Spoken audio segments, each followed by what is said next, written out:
going to show you how I create my thumbnails, assuming you already have the pictures downloaded to your laptop. All right, so we're going to go over to a website which is absolutely free, and that is called photopea.com. And once we're in there, instead of doing a new project, because I took the screenshot from my cell phone, it's actually going to import it in the correct format for a thumbnail. I'm just going to click on open from computer. Once that opens, it's going to open up to where your picture has been saved or wherever you have moved it to. If it's not, just change the folder over here and pick where the photo is obviously located.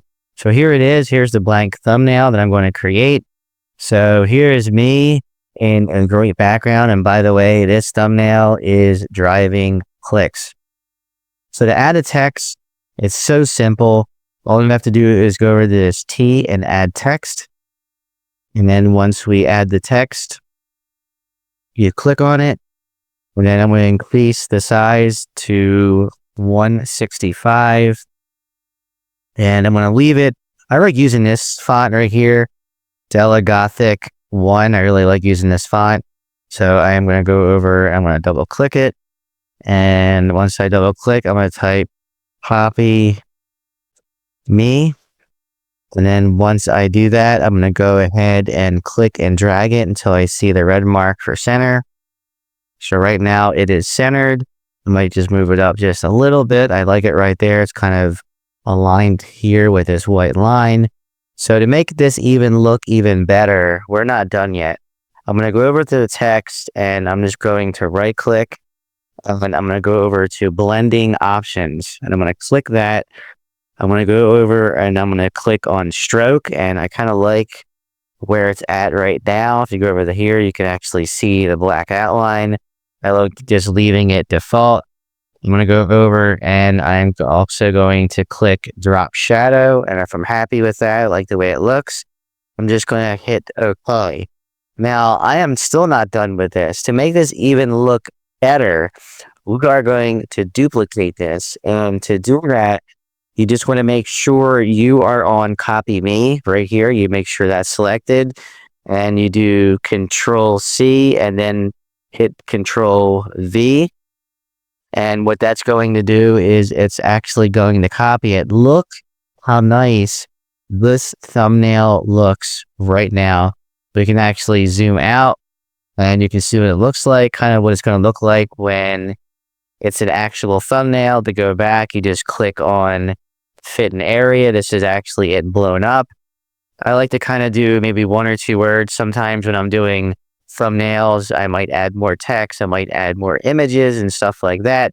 But I think I'm happy with this, the way it actually looks. But if I want to spice it up just a little bit, all I have to do is click on background. And then what I'm going to do is I'm going to go over to filter and I'm going to click on camera raw right here.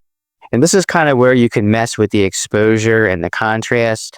So maybe I want to make it a little bit darker, like a little bit of a darker setting. So I might just move this down just a little bit like that. I'm going to move the contrast up just a little bit.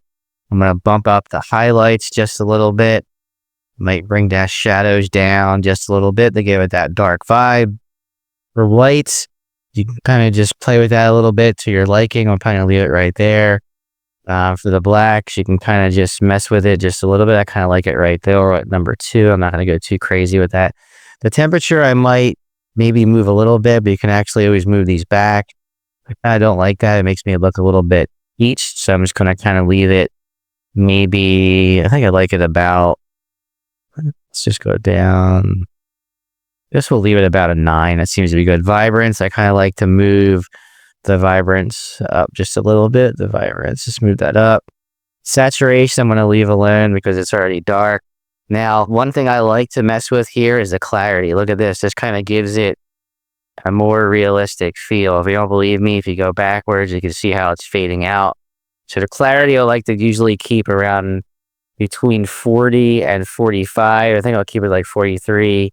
Dehaze, you can kind of mess with a little bit. I kind of just takes this brightness out a little bit in mortar right here and the bricks kind of gives it a little bit more of a different vibe. I think I'll move that down to about 42. You kind of mess with this on your, I kind of like that because you can see the orange and you can see I stand out just a little bit. You kind of get crazy with the red, greens, and blues, but I think I'm just going to leave it where it's at.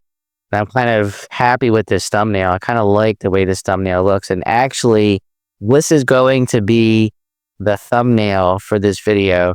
Now, the Copy Me kind of stands out and it's kind of like, look at this when you scroll past it. So I'm hoping it drives clicks. Now, I could make that text just a little bit lighter if I really wanted to, but I think I'm happy with the way it looks. So we're going to see how this thumbnail on this video actually performs. I wanted to show you how easy it is to make a thumbnail for YouTube if you do a screenshot. This is actually a screenshot off of my cell phone.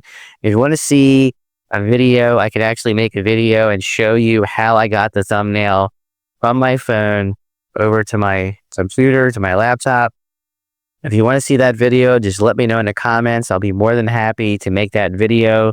If you like this video, if you found it of any value, please give me that thumbs up. As always, you know what to do. Later.